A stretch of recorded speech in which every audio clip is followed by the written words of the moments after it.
They laughed. That's what cut the deepest. We were at the dinner table when Mom brushed it off with a chuckle. "Don't worry, sweetheart. Your sister's just staying at your apartment a little while." Dad grinned like it was nothing. That's when I stood, calm, and I said the line I'd been rehearsing in silence for 6 weeks. "Funny, I haven't lived there for a while." The clatter of silverware stopped. Mom's voice cracked. "Wait, then where exactly have you been staying?" And that's when the masks began to slip. Back then, I trusted her, my sister.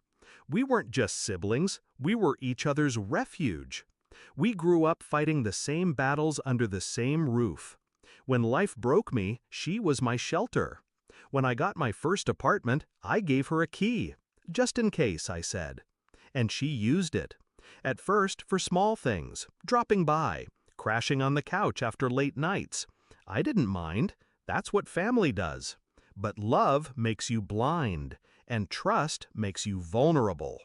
The signs were small at first. Clothes shifted. My liquor bottles lower than I left them.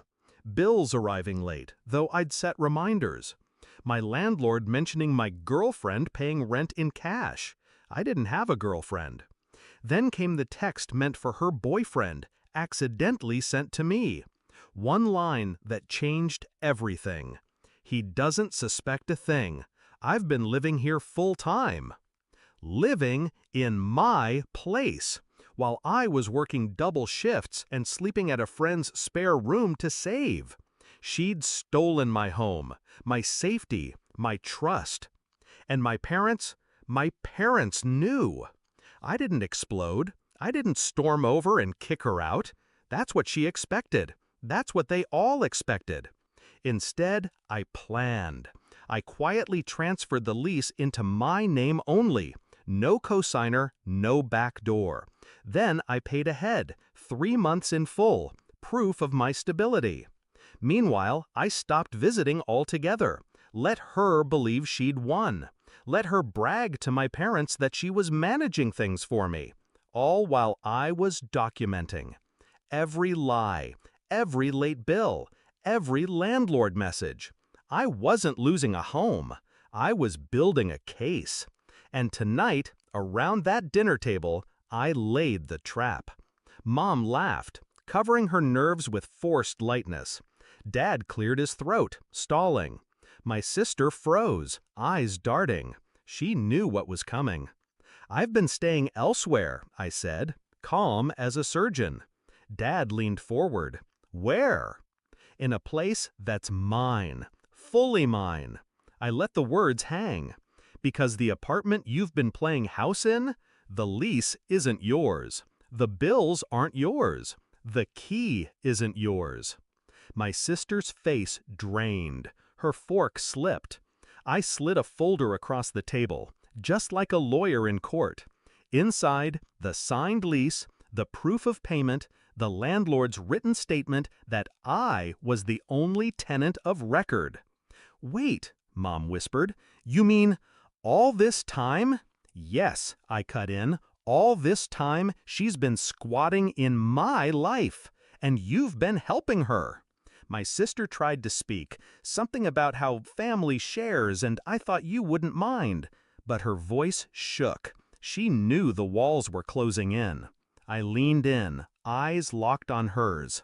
"You didn't just take my place, you tried to erase me from it. And you let them laugh at me while you did it." Silence, heavy, final. The fallout was quick. The next day, I walked into the apartment with the landlord at my side.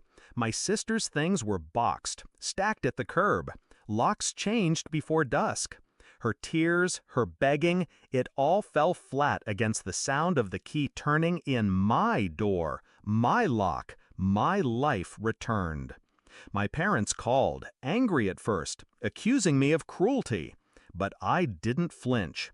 I reminded them whose name was on the lease, whose bills were paid, whose life had been stolen. Eventually, the calls slowed. Their silence said enough. They knew they'd chosen the wrong child to protect. Now I sit in the quiet of my own place again. Every corner feels like justice. every lock, security. Do I miss my sister? The girl she used to be? Sometimes. But betrayal doesn't fade. It brands you. What I feel now isn't sadness, it's clarity. She thought she was clever, that she could slip into my life, wear it like a borrowed coat, and I'd never notice. But betrayal leaves fingerprints, and I collected every one. That night at the dinner table, when Mom's voice cracked and Dad looked away, I realized something. I wasn't the victim. I was the reckoning. And the best revenge wasn't rage. It was standing tall, calm, untouchable, while they finally understood exactly what they'd lost. My home, my trust, me.